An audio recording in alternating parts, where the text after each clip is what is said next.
I am here today with Tom Reed, who is, I am so excited about this. I've been looking forward to this for, when did we start talking about this? Like, as soon as I saw you on Wednesday. Yeah, so it's like, here. I know it's like 2 days. Been looking forward to this. So Tom has been working on this project, the Freedmen's Bureau project. And if you haven't heard about it, you're going to hear about it. It's a fabulous set of records that Tom has been working really, really hard with Family Search and trying to get these records available. Tom, Absolutely. hi. Hey, everybody. So, for people who aren't familiar with the Freedmen's Bureau, Sure. what was the Freedmen's Bureau and what kind of records can we find there? Okay, so hi everybody out there, and if you got questions, this is live, so put that questions down so below. she's doing. I'm also broadcasting on this one, so we're going back and forth. But so the Freedmen's Bureau, what that was, shortly after the Civil War, to kind of help aid in the Reconstruction process and the transition for many of the African Americans to freedom, those poor white Southerners who were kind of really impacted by the war, lands that had been abandoned in the South.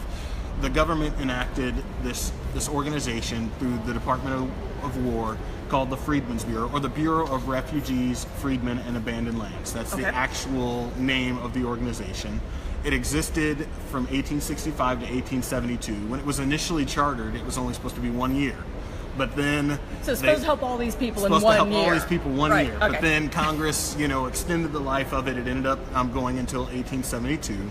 And so there was a bunch of records that were kept, and for many African Americans specifically, this is the first time that they were documented in federal records. Everything from labor contracts. So now, once they've been emancipated, they're no longer actually slaves on a plantation, but they're now getting actually paid for their labor. And so there were labor contracts. There was they solemnized marriages, so for the first time marriages in many states were recognized, and so they solemnized those marriages. Petitions for food. I mean, somebody made a good comparison the other day to kind of what we've maybe experienced in our lifetime. If you think about what happened with Hurricane Katrina in New Orleans, those people who were displaced from their homes due to that catastrophe had to get work, had to get food, had to get clothing, had to get medical care. It was the same for the freedmen, for all the refugees, and for those whose lands had been abandoned or confiscated. They needed services and support, and so the government was there. They established bureau offices. So in 15 states in the District of Columbia, there were offices that actually ran the bureau and people that were there to help all these people during that time. Okay, great. So these were the offices were mainly in the former Confederate states. Correct. Is that my understanding? And then like a couple of the border states also had. Yeah. So 4 border states, 11 states in the Confederacy, and then the District of Columbia. Awesome, Yes. Awesome.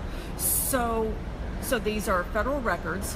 They had been held, and I think that the originals are still at the National Archives. They are. So tell me about, you have these thousands and thousands and thousands of pages of records, which they're awesome.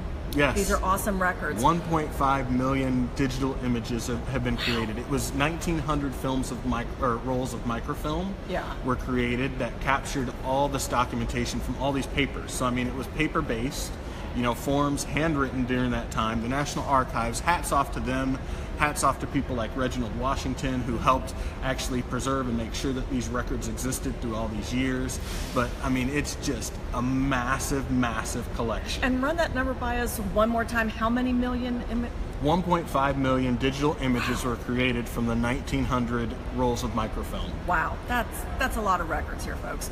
So when you have that many records, and there's just so much information in there, and when you're working with what had been 1,900 rolls of microfilm. Yeah. So tell me about then the Freedmen's Bureau project and what it was to help us researchers get into these records a little bit easier. Yeah. So I mean, the biggest thing is, for anybody who's doing slave ancestral research, you get to that 1870 era where the first federal census was created that documented many African Americans, and so you need something that's going to help you get back further, right? So we have these records that have been on microfilm that have become digitized, but they weren't as readily accessible. I mean, before you had to go to the archives, the National Archives in DC, scroll through, microfilm. Well, we worked with the National Archives to actually procure the digital images. Okay.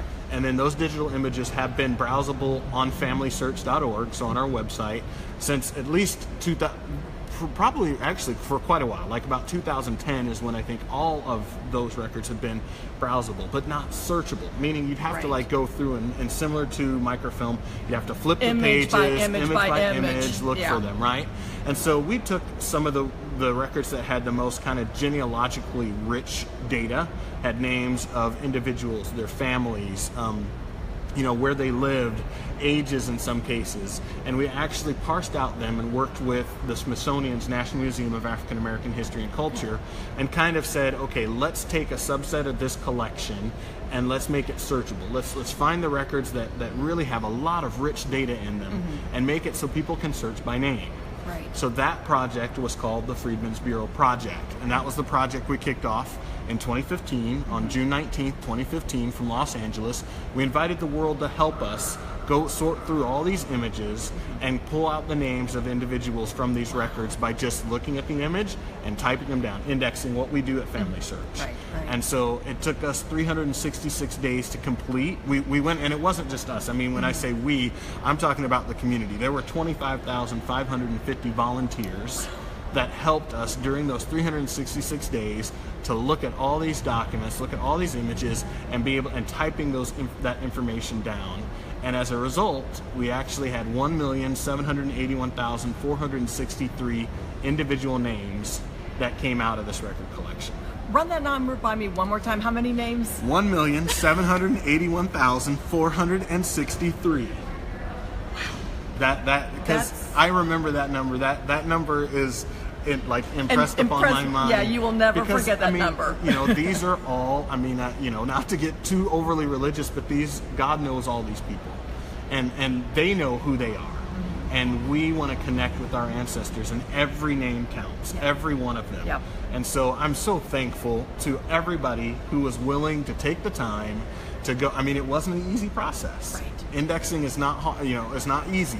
Some of it was very hard as you read the stories. Some of emotionally, just reading the stories, but even just the fact that you're in there looking at cursive documents that were written in 1868.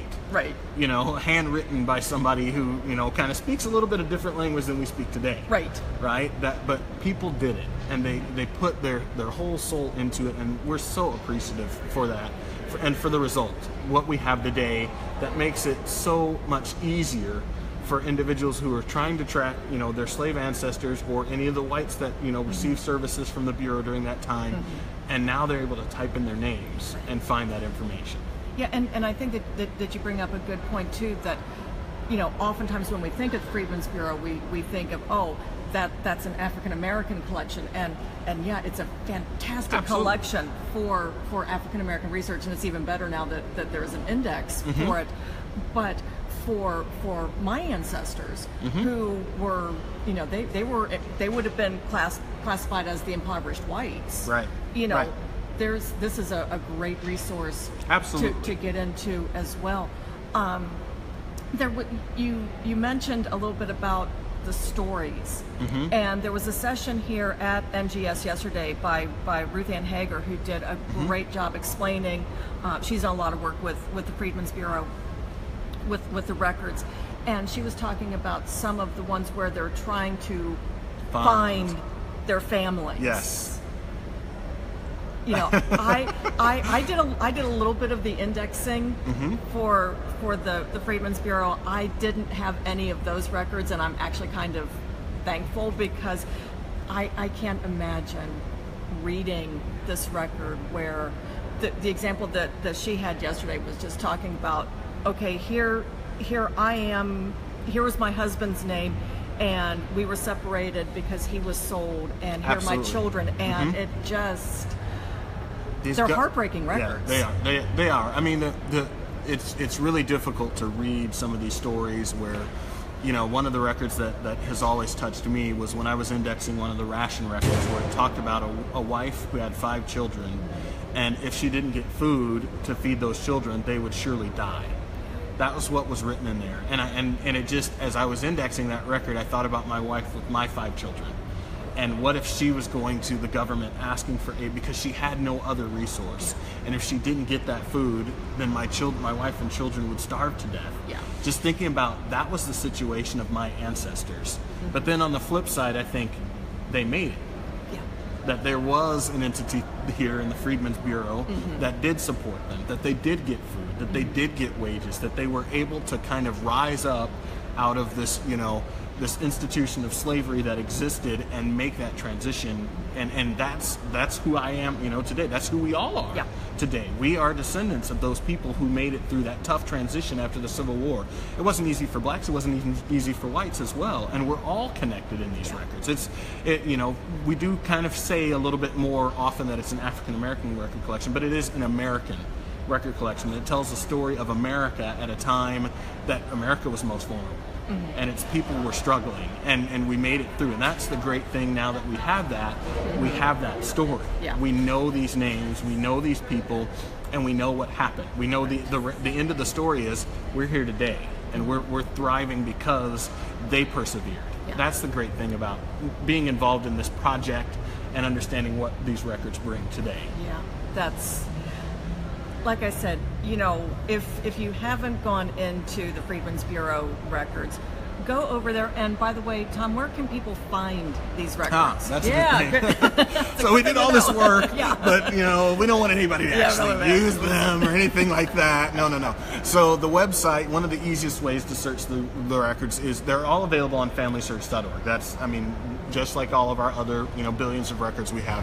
But the best way and simplest way to search these Freedmen Bureau records is to go to the website discoverfreedmen.org, discoverfreedmen.org.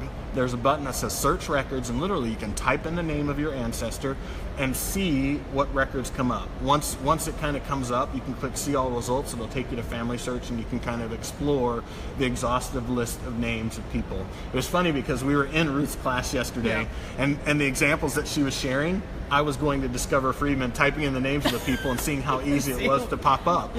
Because before this project, it wasn't that easy. And we've tried to make it easy. So if you understand, if you know who your ancestors are, if you're getting back to that time period, we encourage everybody to go to discoverfreedmen.org, type in the name of your ancestor, and see if there are records from the Freedmen's Bureau. And I should mention also the Freedmen's Bank. So the Freedmen's Bank was a separate institution. It was a private institution that existed during that same time. And it lasted, and it was headquartered in D.C. and things like that. So the records that we include the records of the Freedmen's Bank with the search results when we do the Freedmen's Bureau records. Okay. There's actually 31 total collections on Family Search altogether. And that includes the bank. And so you can research both sets of collections by going to discoverfreedmen.org and just typing in the name of your ancestors. Excellent. Do you have maybe a quick search tip? Quick search tip. One is just know the name. That's a big thing. And the other search tip is once you do get those results on discoverfreedmen.org, there is underneath when it says like one of 237 records, go click see all results and go to Family Search, and then use kind of because then you can refine it. You can say, okay, now let's look at the state. So I know my ancestor was in North Carolina or they were in Alabama, so now you can actually limit the results by state once you go to Family Search to look at those records. Excellent. So discoverfreedmen.org, and you can get kind of the first few results, but make sure that you click that link to see all results, and it'll show you everything pertaining to that over on Family Search. Tom, this has been great. Thank you for your work with this. Absolutely. You can just go into these records and just start browsing them and just start reading them, and you get this. Jody, thank you for sharing the link. I appreciate that. Yay! Thank you, Jody. Yay, Jody. It's as Tom said, it's such an American collection, and showing what the country was going through at that point, and of course, if you have African Americans who were in the United States in that time period, 1865 to 1872. Yes. I learned something today. Yeah, I got it. Kudos to her. Yeah, definitely go take a look at this. It's a fabulous collection. Tom, thank you for talking Thank you. with us today. Absolutely. It's been fun. And thank you to NGS. I got to give a shout out. We're here in Raleigh, if you didn't know. Yeah, here at the convention, center Yeah. for NGS. This has been a great conference. They've done a great job. Loved, like I said, Ruth's class yesterday on the Freedmen's Bureau records and all that. So it's just great to be with genealogy friends. So yeah, it is. It is. So if you have any questions and you're watching this replay later, go ahead, leave your questions down in the comments, and I'll be seeing them. I know Tom will be seeing them, and we'll reply. We'll reply. We'll get you squared away. All right, everybody, take care. Have a great day, and we'll catch you later. Bye. Bye.